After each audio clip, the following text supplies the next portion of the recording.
41번 가나에 들어갈 내용으로 옳은 것을 보기에서 고른 것은 자 허의 선생과 김창숙 선생에 대한 설명이 되겠습니다. 허의 선생은 이제 보통 그 서울 진공작동 관련해서 이인영으로부터 이제 그 지위를 물려받고 계속 진행해 나가다가 결국 이제 일군에 붙잡혀서 이제 순국을 하셨죠. 그다음에 이제 김창숙 선생은 이제 막 성균관대 다니신 분들은 다 알 거예요. 그 동상도 있죠. 유교의 정신으로 항일했던 그런 대표적인 인물입니다. 자, 하나씩 보도록 하죠. 관군에게 체포되어 쓰시마섬에서 순국이 된 것은 면함 최익현 선생에 대한 설명이 되겠습니다. 틀린 내용이고 13도 창의군을 이끌고 서울 진공작전을 전개했다. 니은은 맞는 내용이죠. 그렇다면은 기억 들어가다 빠지니까 그거 니은은 반드시 들어가야 되니까 3번 아니면 4번인데 디귿만 보면 확실히 나오겠네요. 일본의 침략 과정을 서술한 한국 통사 또 한국 독립운동지열사 이런 거 저술한 사람은 배감 박의직 선생이죠. 뭐 김양 선생을 잘 모르더라도 이건 박의직 선생이니까 이건 틀린 내용이죠. 따라서 정답은 4번이 되겠습니다. 나석주 의거 동척 폭탄 투척 요구를 지원했다 라는 사실을 저도 오늘 처음 알게 됐네요. 정답은 4번이 되겠습니다. 42번 가에서 달을 공포된 순서대로 옳게 나열한 것은 총독은 문무관동 어느 쪽이라도 임명될 수 있음을 열 것이며 헌병경찰제도를 보통 결정. 그렇다면 이것은 이제 문화통치가 되겠죠. 1920년대가 되겠고요. 경찰서정은 다음 같은 범죄를 직결해서 범죄 직결이 이거 이제 무단 통치의 대표적인 것이죠. 재판을 거치지 않고 바로 형벌을 부과할 수 있는 거 1910년대. 자, 치안유지법 죄를 범한 자에 대한 형의 집행유예가 있었을 경우 어쩌고저쩌고 되어 있는데 보호관찰에 붙이다. 그래서 이거는 이제 조선 사상범 보호관찰령이 되는데 이게 1936년에 제정이 되었고요. 41년은 아예 이 사람들을 예방적 차원에서 구금할 수 있는 것까지 확대가 됩니다. 자, 그렇다면 순서는 나, 가, 다가 되겠네요. 그래서 이 보호관찰이라는 게 이제 얼마나 무서운 거냐면 이제 출소를 하더라도 형기를 다 마치고 했더라도 계속 더 관찰을 해서 예의 주시하는 거죠. 자, 다음 43번 밑줄근 회의가 개최된 시기 대한민국 정부가 침체에 빠지자 하면 나오는 건 바로 국민대표회의죠. 여기서 침체에 빠졌다는 건 두 가지 의미예요. 임시정부가 초기에 힘썼던 것이 외교를 통한 독립노선입니다. 이승만의 구미위안부 뭐 이런 노력 등이 있는데 이게 별 성과가 없고 오히려 국제연맹에 위임 청원을 넣는 뭐 그러한 모습이 충격을 줬고요. 또 하나는 이 연통제가 발각이 됩니다. 연통제 견통을 통해서 자금이 이제 전달이 되었는데 이게 잘 안 되니까 재정적으로 힘들어지죠. 그래서 이 임정부의 진로 놓고서 이대로 나갈 것이냐 아니면 극복하고 새로운 조직으로 나갈 것이냐. 그래서 창조론 아예 새로운 조직을 만들자. 또 하나는 임정부의 문제점만 바로잡자. 개조론 이렇게 충돌하게 되었고 결렬이 되면서 결국 많은 애국지사들이 떠나게 되었습니다. 1923년이니까 정답은 바로 가가 되겠고요. 이 후유증을 이제 해결하기 위해서 이승만을 탄핵해서 쫓아내고 박은식을 취임시킨 다음에 대통령제에서 국무령 중심의 내각 책임지기로 바뀌게 되었습니다. 44번 다음 인물에 대한 설명은 우선 가인 김병로 우리나라 대한민국 정부 초대 대법원장이죠. 쉽게 정답은 4번이라는 걸 알 수 있고요. 김종인 이제 국민의힘 비상대책위원장을 했었죠. 그 사람이 이제 조부가 됩니다. 우리나라의 이제 독립운동가들을 변호한 3명의 훌륭한 사람이 있어요. 그 3사람이 바로 각각 허헌, 여기 나온 김병로, 그 다음에 애산 이인 선생이 있습니다. 허헌 선생은 이분은 이제 사회주의로 경도가 돼서 북한으로 월북을 하게 되죠. 예. 그래서 이제 북한 최고 인민대표회 의장도 하고요. 김병로 선생은 이제 뭐 대법원장을 하게 되죠. 그렇지만 대쪽 같은 사람으로서 이승만 정부와 마찰이 있었고요. 자, 이인 선생은 이분도 이제 훌륭한 사람이죠. 예. 초대 이제 그 법무부 장관을 했고요. 예. 근데 이제 특이한 것은 반민특위를 이제 시효를 단축시켜서 빨리 끝내는데 일조를 한 사람입니다. 굉장히 일제에서 고문도 받고 막 그러한 이제 그런 아주 훌륭한 분인데 이분은 새로운 정부는 이제 이제 뭐 우리 민족이 전부 다 끌고 가야 되지 뭐 이거를 뭐 가려서 이렇게 선택하기는 상당히 힘들다 이런 논리를 해서 나가게 됐죠. 예. 자, 나머지부터 분단을 막기 위해서 남북협상에 참석했다. 여기는 이제 백범 김구 선생도 있고 우사 김규식도 있고요. 남한만의 단독 정수는 정읍 이승만, 삼견주의 조소왕 선생님, 정치, 경제, 교육의 균등, 조선 건국동맹 결성 여운형. 예. 지금 나오는 사람들이 다 해방 전후 우리나라의 이끌어 나갈 주된 후보군이었는데 결국 이제 이승만 대통령과 이제 김병로 뭐 이런 사람들은 이제 초대 정부에서 활약을 했었죠. 자, 45번 가단체에 대한 설명으로 오는 것은 총사령 양세봉 그 다음에 이거는 조선혁명군이죠. 1930년대 초 한중연합작전을 펼쳤던 대표적인 단체 중국 의용군과 합작을 했고요. 두 가지 전투 아셔야 되죠. 영릉가 전투, 흥경성 전투. 네, 그래서 정답은 1번이 되겠습니다. 자, 1921년 6월 자유참변 이후 세력이 약했다. 이게 이제 1921년 6월이잖아요. 청산리 대첩 때 거의 만주주에 있던 독립군들이 다 합심해서 싸웠고 대한 독립군단을 편성해서 이동을 했는데 여기서 많은 사람들이 희생을 당하고 충격을 받게 됐죠. 중국 팔로군의 편제대 항해전선에 참여했다. 자, 이것은 조선의용대가 이제 김원봉에 의해서 이제 설립이 되었는데 이제 화북지대 그러니까 국민당의 통제를 따르지 않고 중국 공산당과 공산군이 있는 화북 연안 쪽으로 이동한 게 바로 화북지대가 되는데 조선의용대의 대다수를 차지하고 있습니다. 김원봉과 본대는 몇 명 안 돼요. 결국 이 화북지대가 결국 조선의용군으로 확대 개편이 되면서 중국 팔로군과 함께 치열한 항일전쟁을 참여하고 국공대전까지 참여하고 나중에는 이제 안타깝게도 북한 인민군 쪽으로 편입이 되었습니다. 영국군의 요청으로 인도 미얀마 전선을 활동했다. 이건 한국 강복군이죠. 그리고 미국하고는 이제 OSS 미 전략정국과 함께 국내 진공작전을 추진하게 됐었죠. 묵만주 지역에서 활동한 한국 독립당 산하의 부대는 지청천이 이끄는 한국 독립군이 되겠습니다. 요게 똑같아요. 조선혁명군은 조선혁명당, 당과 군의 일치. 그래서 당하고 군만 빼면은 똑같아요. 나머지 명칭은. 자, 정답은 1번이 되겠습니다. 46번 밑줄근식이 볼 수 있는 것으로 적절하지 않은 것은 송타유 자제 공출이라고 되어 있습니다. 채평경제로. 그러면은 이제 채평경제 1941년이니까 1940년대 뭐 민족 말살기가 되겠죠. 예. 이때 이제 인적, 물적 수탈이 있는데 인적 수탈에는 징용, 강제로 노동 현장을 끌고 가는 거, 징병, 뭐 학도 지연병 등등등등. 여자 같은 경우에 뭐 정신대, 근로복국대, 여자까지 다 끌고 가고요.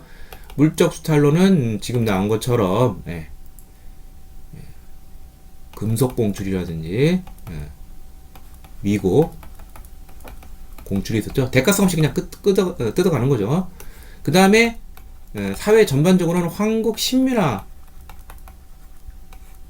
정책과 교육이 있게 됩니다. 일제로 동화시키려는 것이죠. 그래서 황국 신민의 서사 당연히 외워되고요. 그 다음에 그 한국 신민의 학교 라는 약칭, 국민학교로 이제 개칭이 되죠. 1941년 천안칙령으로 신사참배를 한다든지 궁성요배 등등등이 있습니다. 적절하지 않은 거 정답은 5번인데 조선 태영령은 1910년대에 볼 수 있는 조선행에만 적용이 되는 야만적인 매질을 가하는 형벌이죠. 1912년에서 1920년까지 존속을 했습니다. 국민학교, 징용병지, 징용령, 한국신에서 다 이때 볼 수 있죠. 47번 가나 발표사에 있던 사실로 옳은 것은 국민이 원한다면 대통령을 사직할 것이며 부정선거가 있었다. 그렇다면은 이승만의 대통령 하야 성명이 되죠. 1960년 4월 26일이죠. 4.19 딱 일주일 후죠. 반공을 제1의 국시로 삼고 하면은 5.16 군사정변이죠. 1961년 박정희 군부가 정권을 장악이 되고요. 그럼 요 사이에 올 수 있는 것은 바로 장면 내각이 되겠네요. 내각 책임제에서 운영이 되는. 자, 그리고 이 의원 내각제 개헌을 하게 되는 것은 이제 이승만 정부로부터 과도 정부를 받은 사람이 바로 허정입니다. 허정 과도 정부가 이제 개헌을 하게 되는 것이죠. 이승만 하야한 다음에. 그래서 1960년 6월에 개헌을 하고 8월에 드디어 장면 내각이 출범하게 되었습니다. 그래서 정답은 이제 3번이 되겠고요. 조봉왕을 중심으로 진보당이 창당이 되었다. 이제 대통령 3대 대선에서 조봉왕이 선전을 하다가 아쉽게 패한 다음에 무소속으로 출발했는데 이제 당을 만들게 됩니다. 대선 직후인 것 같은데 56년 아니면 57년 뭐 둘 중에 하나일 거예요. 그러다가 나중에 이제 진보당이 이제 강제 해산되죠. 국보위가 설치되었다. 이건 1980년 5.18 민주화운동을 진압한 신군부, 전도 신군부가 이제 5월 말에 설립을 하게 되었죠. 그 다음에 유상매수, 유상분배를 규정한 농지개혁법 1949년 6월이죠. 긴급조치 철폐, 유신악법을 철폐하자는 삼면민주국선언이 종교 야당 지도자들에 의해서 선언이 발표된 건 1976년입니다. 정답은 3번이 되겠습니다. 48번 다음 뉴스가 보도된 정보시계에서 다시 온 것은 조선 청도 건물이 철거가 시작이 되었습니다. 이게 경복궁 정문에 있었죠. 대통령은 50주년 광복절 경축연설에서 45 더하기 50이면 1995년이죠. 그 다음에 이 당시는 김영삼 정부가 되겠고요. 1993년 2월에서 98년 2월까지인데 역사 바로 세우기 운동을 해서 뭐 이런 거 조치를 하고요.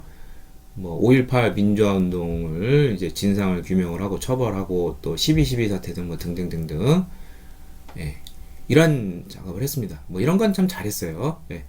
근데 이제 경제적인 것을 따져보자면 시험 문제 자주 나오는 것이 금융실명제, 그 다음에 성급하다는 판단에도 불구하고 설석 가입한 거, 경제협력계 말고 요 두 가지는 자주 나오니까 꼭 알아두시기를 바랍니다. 그 이듬해 IMF 된소리 받았죠. 칠레와 자유무역을 체결했다. 2004년. 이건 노무현 정부가 되겠고요. 양성평등을 실현하기 위해 호주제가 폐지됐다. 역시 노무현 정부 때 호주제가 폐지가 됐고요. 5년 단임의 직선제 개헌안이 통과되었다. 이건 뭐 전두환 정부 시절이지만 1987년 이제 6월 민주항쟁과 관련된 것이죠. 그 결과물로서 그해 10월에 대통령 직선제 개헌안이 통과되었습니다. 전두환 정부이지만 사실상 이제 노태우 정부로 넘어가는 그 시점이라고 보시면 되겠죠. 6월 민주항쟁, 굴욕적인 대일구력 외교에 반대하는 6.3시 박정희 정부 때죠. 1964년. 정답은 1번이 되겠습니다. 49번 가정부 시기성 사실로 오는 것은 질병관리본부 출범, 아태 경제협치 정상주의 이게 나오고 그 다음에 행정중심 복합도시 이게 바로 그 세종시가 되겠죠.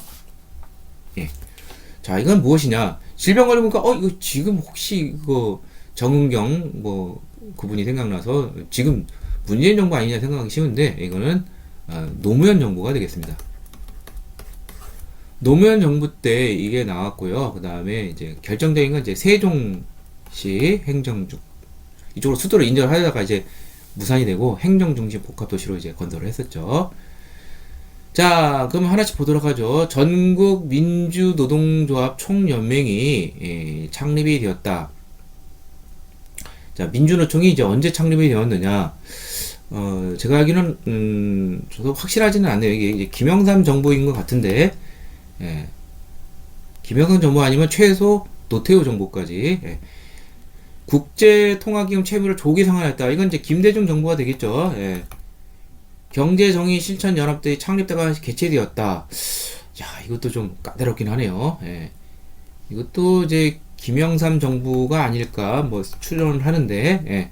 뭐 노태우 정부일 수도 있고요. 중학교 입시 제도를 폐지하고 무시험 추천제를 실시하였다. 자, 이게 그 박정희 정부 때인 1977년에 예. 이른바 연합고사 체제가 되는 것이죠. 그 다음에 진실 화해를 위한 과거사 정리를 처음 실시했다. 이게 바로 노무현 정부 때입니다. 그래서 이 진실 화해를 과거사 정리위원회가 이제 바로 이제 그 대표적인 게 이제 친일과 관련돼서 열렸는데 이게 뭐 처벌이 목적이 아니에요. 진실을 발견해서 화해할 것은 화해하고 이렇게 극복해 나가자는 좋은 의지였는데 모르겠습니다. 당시 이제 여당 열린우리당으로 알고 있는데 이거를 야당 공격으로 쓰다가 뭐 오히려 당시 열린우리당 지금 이제 민주당 관련된 인사들의 부모들이 대부분이 뭐 친일 경찰 뭐 헌병 뭐 이런 쪽으로 나오다 보니까 이제 황당하게 됐죠. 예. 또 아까 그 조선혁명은 김학규 장군의 뭐 손녀라고 자처하는 당시 이걸 주도했던 뭐 김희선 의원 등등등등 뭐 망신살이 맞췄는데 이게 무슨 의도를 가지고 뭐 친일을 뭐 규명한다 이러면 안 되겠죠. 예. 이제 친일을 그리고 지금 뭐 그 당시 사람하고 지금 그 후손들하고 무슨 관련이 있겠습니까? 예. 뭐 그렇다고 해서 뭐 요즘 뭐 토착이고 뭐 이상한 말들이 많이 나오는데 전혀 인과관계 없고 역사는 그 당시 시대로 판단을 해야 되지 지금 시점으로 그 시대를 재단해서는 안 된다고 생각을 합니다. 자, 다음 50번. 가에서 다 학생이 발표한 내용을 일어난 순서대로 옳게 하는 것은 민족자전과 번영을 표현한 77선언 남북 이상가족 행사를 처음으로 열었다. 아, 이게 이제 순서대로라고 되어 있죠. 가는 77선언이 이제 1988년 이제 노태우 정부 때 이제 우리 남북한이 이렇게 번영을 위해서 좀 교류 좀 많이 하자 이거고 남북 이상가족 상봉 행사를 처음으로 열었다. 자, 이게 이게 정확하게 뭘 말하는 건지 모르겠어요. 잠깐. 그 이전에 개성공단 조성에 합의했다는 것은 6.15 공동선언을 했으니까 이거는 김대중 정부가 되겠고. 근데 이 6.15 공동선언의 후속 조치에 개성공단, 경의선 연결, 이산가족 상봉이 있어요. 근데 이산가족 상봉이 처음 열린 것은 전두환 정부 때가 됩니다. 1985년에. 예. 이걸 물어보는 거겠죠. 예. 나다가 따로 돼 있으니까 따라서 순서는 나, 가, 다가 되겠네요. 나, 가, 다. 예. 그래서 정답은 3번이 되겠습니다. 자, 이상을 통해서 제50회 한국사 능력 검시험 심화편 해설을 모두 마치도록 하겠습니다.